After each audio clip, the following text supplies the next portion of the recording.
Hello guys, today we are making a important topic। अभी mathematics से जो गणित है उसका यूज कहाँ कहाँ होता है, तो हम सबसे लाइव यूज देखेंगे कि हाउ बैंक कैलकुलेट ईएमआई। ये तो बहुत लोगों को डाउट रहता है। लोग कहते हैं कि शुरू में बैंक बहुत ज्यादा इंटरेस्ट काटता है, और बहुत लोगों के मन में डाउट्स रहते हैं कि ईएमआई कैसे कैलकुलेट करता है बैंक। उसी पे ये वीडियो है, इसको आप ध्यान से देखेंगे तो आपको कोई डाउट नहीं रहेगा कि बैंक ईएमआई कैसे कैलकुलेट करता है और आप क्या क्या करें जो आपकी जो लोन है वो जल्दी से जल्दी खत्म हो और जो गिवन टाइम है उसमें आप अपने लोन को कंप्लीट खत्म कर सके।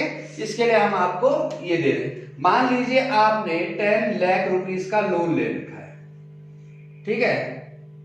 1 10 100,000 10,000 लाख 10 लाख रुपीस आपने लोन लिया है। अब इसका मान रेट इंटरेस्ट माना हमने 10% का है, ओके। तो एक साल का इसमें 10 लाख का 10% के हिसाब से ब्याज कितना पड़ेगा? सीधी सी बात है, आपको पता है 10 लाख का एक साल का ब्याज पड़ेगा 1 लाख रुपीस। कितना पड़ेगा? 1 लाख रुपीस, ओके। सीधी सी बात है, 10 लाख रुपीस आपने लोन लिया और 10% उस पे इंटरेस्ट पड़ रहा है, तो एक साल का ब्याज 1 लाख रुपीस हुआ।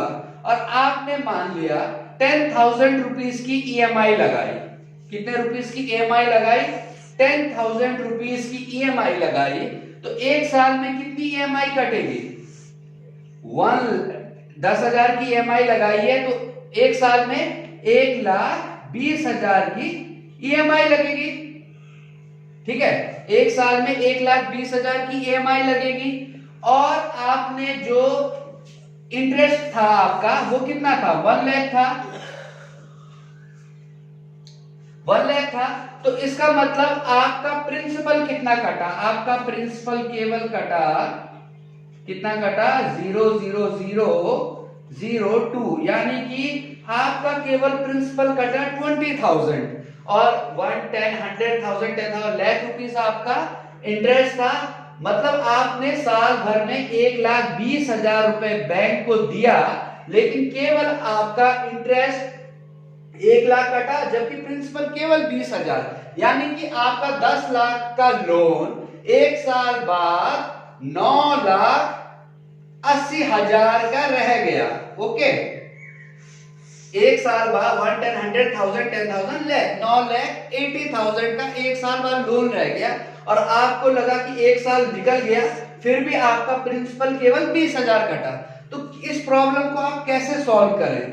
आप कैसे सॉल्व करें कि आपका बैंक से जो है वो किस्त जब कटे तो उसके साथ आपका प्रिंसिपल भी रिड्यूस हो। तो इसके लिए सबसे पहले आपको क्या करना है? अपनी किस्तों को बढ़ाना है। मान लो अगर 10,000 की जगह मैं इस किस्त को 20,000 लगा देता, तो 20,000 किस्त लगा लेता, तो एक साल यानी 12 महीनों में कितना आपकी किस्त कटती?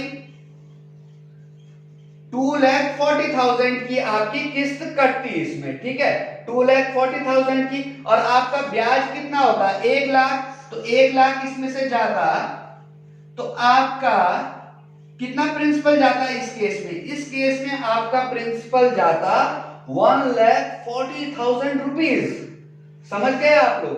इस केस में आपका एक, यानी कि अगर आप 10,000 की जगह 20,000 किस्त कर देते, 10,000 की जगह 20,000 किस्त कर देते, तो जहां 10,000 में आपका केवल 20,000 प्रिंसिपल कट रहा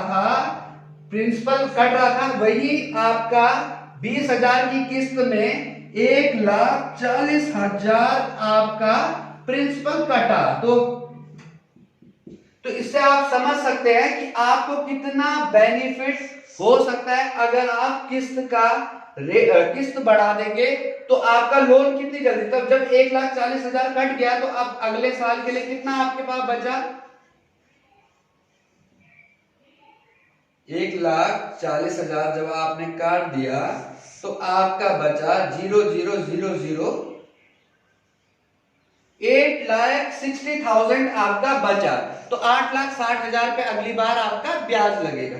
तो इसलिए आप समझ गए होंगे, कभी भी ये डाउट में मत रहे कि बैंक पहले इंटरेस्ट काट रहा है या प्रिंसिपल काट रहा है। ये सिंपल सा मैथमेटिकल कॉन्सेप्ट है बैंक आपके रेट ऑफ इंटरेस्ट पे काटता है, लेकिन आप जब किस्त कम पैसों की लगाते हैं तो आपका जो प्रिंसिपल है वो बहुत कम करता है, जबकि अगर आप किस्त ज्यादा रुपए की लगाएंगे तो आपका प्रिंसिपल मैक्सिमम कटेगा, और जब प्रिंसिपल मैक्सिमम कटेगा तो आपका लोन उसी हिसाब से कम हो जाएगा। Thank you.